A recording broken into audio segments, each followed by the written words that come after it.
반가워요, 다희씨. 안녕하세요. 안녕하세요. 안성에서 시를 쓰면서 행복하게 살고 있는 시인 이다윗이라고 합니다. 사실 한국 사람들은 어릴 때부터 원고지 사가지고 한 번씩 써보는 것 같아요. 시도 써보고 소설도 결국은 못 쓰는데 끝까지 시를 써서 그 작가가 되는 경우는 굉장히 드물거든요. 어떻게 시를 쓰게 됐는지 얘기 좀 한번 해줘봐요. 제가 아무래도 이런 안성 산속에서 살다 보니까 시는 자연스럽게 나왔던 워낙 뛰어난 자연환경과 또 부모님의 적극적인 지지 이런 것들이 있었기 때문에 제가 지금까지 포기하지 않고 시를 열심히 써서 이 정도 상황까지 오게 된 것 같습니다. 여기 자연환경이 워낙 뛰어나서 제가 시를 쓰는 데는 뭐 아무런 문제가 없었습니다. 2, 3분 걸어오면서 한번 딱 촬영을 했거든요. 단풍이 약간 떨어지긴 했는데 그래도 굉장히 경치가 좋더라고요. 그리고 여기 이제 사무실이 지난번에는 없었는데 나만의 공간이 생긴 것도 소감 한번 얘기해 줘봐요. 너무 꿈만 같고요. 일단은 제가 제 작업 공간을 가지고 제가 좋아하는 것을 계속하게 될 이런 공간이 생겼다는 것 자체가 저에게는 큰 영광이고 앞으로 이곳에서 공간도 이제 생긴 만큼 더 열심히 정진해서 제가 잘할 수 있는 거 계속 해나갈 그런 계획의 생각이 있습니다. 근데 아까 긴장해서 말을 잘 못할 것 같이 했는데 엄마의 영향을 받은 것 같아요. 굉장히 말을 또박또박 잘 하는데 지난번에 그 썼던 시집이 2개가 있는데 그러니까 하나는 어떤 거죠? 지혜로움을 걷는 아이라는 시집을 1집으로 출간을 했고 그 1집 책 썼을 때 나이가 어떻게 돼요? 12살 때 출간했습니다. 12살이면 5학년 때네요? 네, 초등학교 올라가기 전에 부모님이 저를 격려차 시집을 만들어주고 싶다고 하셔서 저도 굉장히 설레고 기대되는 마음으로 시집을 냈던 기억이 아직도 생생히 있습니다. 사실은 이게 시를 누구나 작성할 수 있는데 시집으로 출간까지 하는 경우는 거의 없어요. 근데 출간 정도까지 해줄 정도면은 엄마 아빠가 굉장히 지원을 많이 한 것 같은데 한강 작가 얘기가 많이 나오는데 거의 한 20여 년 전에 우리나라가 이제 골프가 불모지일 때 박세리 선수가 LPGA에서 우승을 하면서 그 골프 박세리 퀴즈가 많이 생겼거든요. 근데 지금 같은 경우에는 한강 작가가 노벨 문학상을 받으면서 굉장히 꿈이 클 것 같아요. 나도 이제 한강 작가의 퀴즈다. 많은 도전을 받았습니다. 일단 저에게도 목표는 크게 가지라는 말이 있듯이 목표를 좀 크게 잡고 가야 되지 않을까.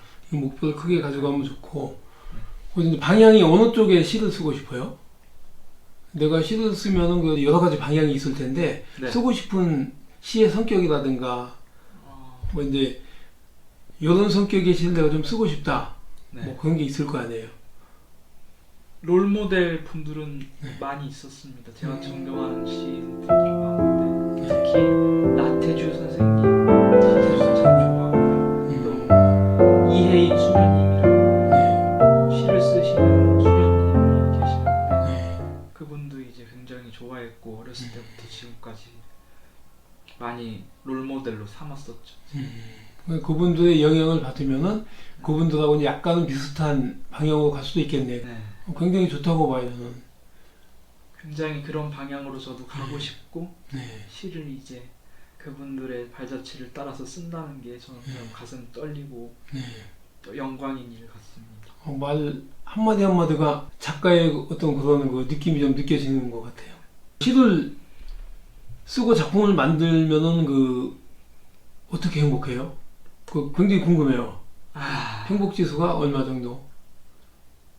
제가 주로 시를 쓰는 시각이 일찍은 아니고 굉장히 밤늦은 시간에 완성이 되는 경우가 많은데 쓸 때마다 밤에는 엄청 뭔가 멋지게 쓴 것 같고 그런데 마치 막상 아침에 일어나서 딱 보면은 내가 이런 시를 썼다고 이렇게 생각하는 경우도 좀 많고 하는데 이제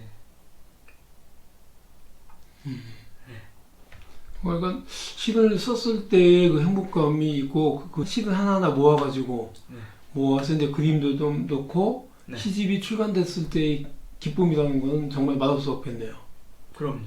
예, 내가 가지고 있는 거를 남한테 보여준다는 게 굉장히 행복한 거거든요. 내 생각을 전달한다는 게.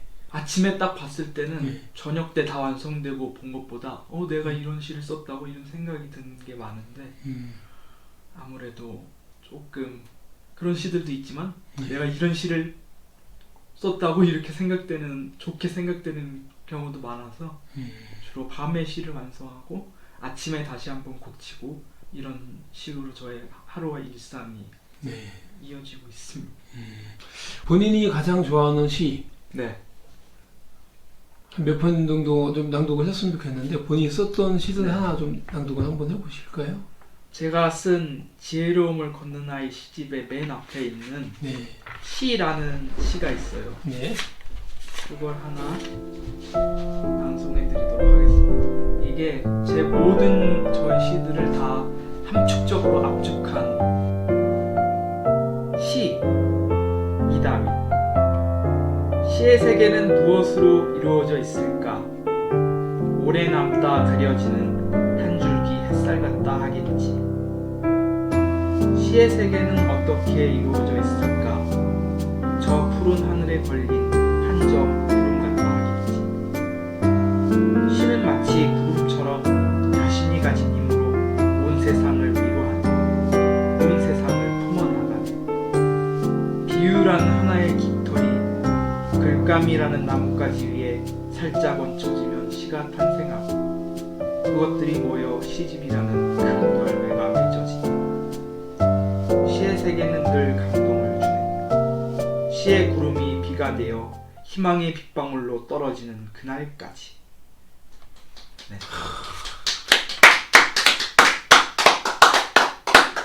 제가 가장 이 시를 제가 지금까지 쓴 모든 시의 대표격으로 제가 하나 써서 시집의 맨 앞에, 보통 시인들은 머리맡에 머리말이라고 해가지고 시집을 쓰잖아요. 네. 제가 그 머리말 대신에 저는 시인이니까 시로서 서문을 열겠다 해가지고 맨 앞에 이 시를 집어넣은 그런 기억의 시입니다. 제가 또 굉장히 좋아하는 제 개인적인 시들 중에서 이기도 하고. 이 시를 썼을 때 나이가 12살. 네. 초등학교 5학년. 네. 굉장히 빨리 잘 썼네요. 감사합니다. 두 번째 시집을 썼을 때 나이가 어떻게 돼요? 그때는? 두 번째 시집을 썼을 때는 제가 아무래도 좀 사춘기도 좀 많이 오고 부모님께 반항심도 좀 있고 해가지고 좀 마음이 굉장히 복잡한 그런 상황에서 썼는데 특히 제가 부모님께 조금 사춘기인 나이기도 해서 사춘기를 겪어야지 성인이 되는 과정이기 때문에 네.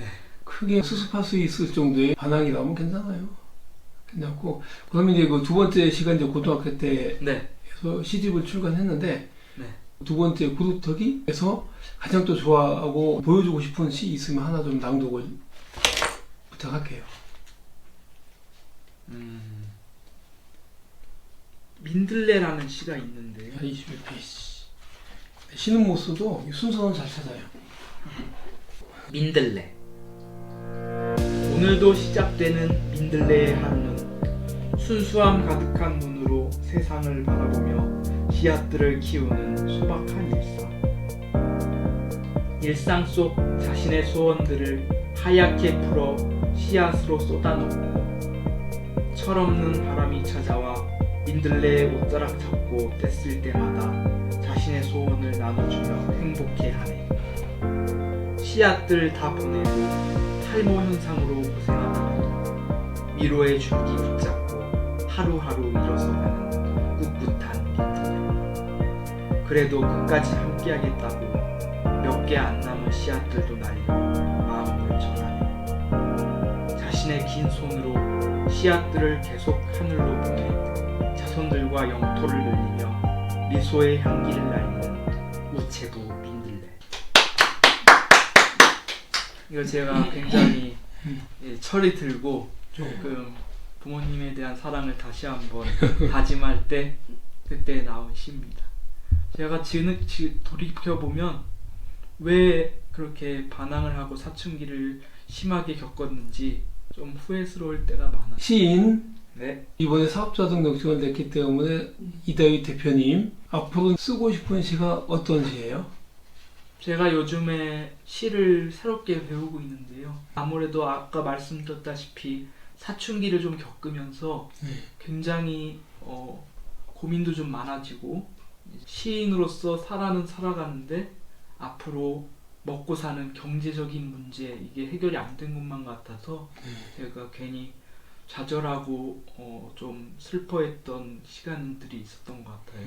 그 좌절되는 시간 속에서도 시는 계속 써야 되고 그렇다고 시 쓰는 걸 멈추고 싶지가 않은 거예요. 제가 경제적인 문제가 아무리 해결이 안 됐고 내가 시를 계속 떠올려서 먹고 살 수 있을까? 시인으로서 굉장히 현실적인 고민. 특히 우리나라에서는 글쟁이라는 직업만 가지고는 바로 먹고 사는 문제가 해결되거나 그러지 않으니까 어떻게 하면 경제적인 문제도 약간 해결하면서 제가 여전히 좋아하고 있는 시에 대한 그것도 계속 할 수 있을까? 활동을 할 수 있는 방법이 뭐가 있을까 생각을 하다가 엄마가 크리스마스 시즌 때마다 계속 예쁜 카드 같은 걸 만들어서 팔고 그러셨거든요. 저희를 위해서. 근데 거기에다가 저의 시를 넣어서 그러면 판매를 하면 경제적인 문제도 해결이 되고 이제 그걸 바탕으로 제가 더 열심히 작품 활동을 이어갈 수 있겠다. 내가 좋아하는 거를 경제적인 문제, 현실적인 문제 앞에서 포기하고 싶지는 않았으니까 그런 좋은 방법이 있겠거니 싶어서 도전을 시작한 게 이제 이 창업 활동이고요. 그래서 그래서 지원하게 됐고 이제 이렇게 운 좋게 그분들이 선택을 해주셔서 이제 사업을 시작하는 단계까지 이렇게 무사히 잘 왔는데 그래서 굉장히 기쁘고 어쨌든 간에 그 내가 좋아하는 것과 네. 또 내가 해야 될 것 이 두 개가 매칭이 되면 굉장히 좋아요. 그러니까 내가 좋아하는 시 제가 좋아하는 것도 계속 하면서 뭔가 그렇지. 시를 쓰면서 작품을 만들면서 이게 경제적 활동하고 연계가 된다고 하면 가장 행복한 삶이죠. 네. 근데 내가 좋아하는 게 나중에 이제 취미로 갈 수도 있고 아니면 이게 이제 직업으로도 갈 수도 있고. 제가 좋아하는 걸 계속 하면서 살고 싶었어요.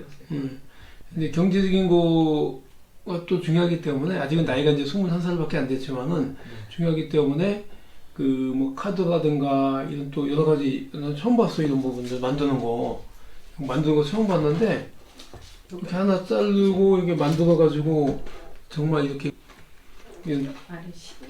작품까지 이렇게 한다고 보니까 대단한 것 같아요. 여기 시가 다 들어가 있네. 무슨 일이 일어날지 모르는 오늘 자꾸만 눅눅해질 것만 같은 오늘도 아침이 참 바삭하다. 식빵 재밌어요.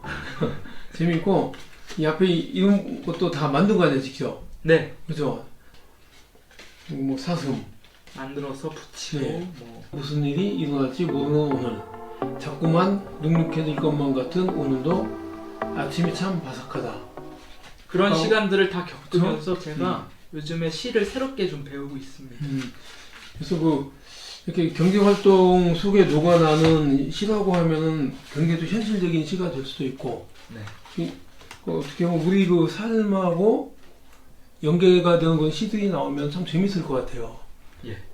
좋은 시 하나 낭독 더 부탁드릴게요. 식빵을 근데 읽으셨기 때문에 다른 시.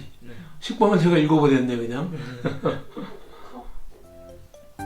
커 과거를 마셔 청량한 미래를 산다. 자, 오늘은 물을 마중하여 제 몸매의 분수를 알고 딱 그만큼만 담아내니 얼마나 아름다운가. 오늘은 주스가 먹고 싶네. 내 사족도 불평도 컵 앞에선 그 욕심마저 흘러넘친다. 내용이 독특하네요. 참 독특해. 독특하고 하여간 뭔가 생각을 못했던 그런 느낌들이 좀 많이 들어오네요. 시에서. 이제 작품에 대해서 한번 잠깐 좀 얘기 좀 해줄래요? 근데 내가 쓴 글을 이 작품에 담는 부분들, 네. 이 과정이 어떻게 만들어서 어떻게 완성이 되는지. 네, 여담이지만은 우리 고등학교 때 그림을 굉장히 잘 그린 친구가 있었어요. 그래서 그 친구가 그 연말 크리스마스 앞두고 9월부터인가 해가지고 종이를 사서 자르고 그 친구는 열심히 그리고 우리는 열심히 색칠을 했거든. 그래서 이제 이렇게 만들어가지고 한 500장 정도 만든 것 같아요. 한 몇 개월 동안 3명이서 500장 정도 만들어가지고 그 백화점 백화점에 그 당시에는 굉장히 오래된 일이지만 거의 뭐 40년 됐잖아요. 거의 40년 전에 백화점에 찾아가서 납품을 요청을 했어요. 그때 거기 장사하시는 분이 웃더라고. 웃는데 웃으면서 놓고 가라고 해가지고 백화점에 지원한 적이 있었어요. 우리가 만든 거. 근데 그 당시만 해도 수제로 만든 건데 반 정도밖에 안 팔렸는데 굉장히 많이 판 거예요. 다른 데 없는 직접 그린 거잖아요, 우리가. 고등학교 때. 그래서 그런 부분도 생각나고 하는데 한번 이거 어떻게 만들어가지고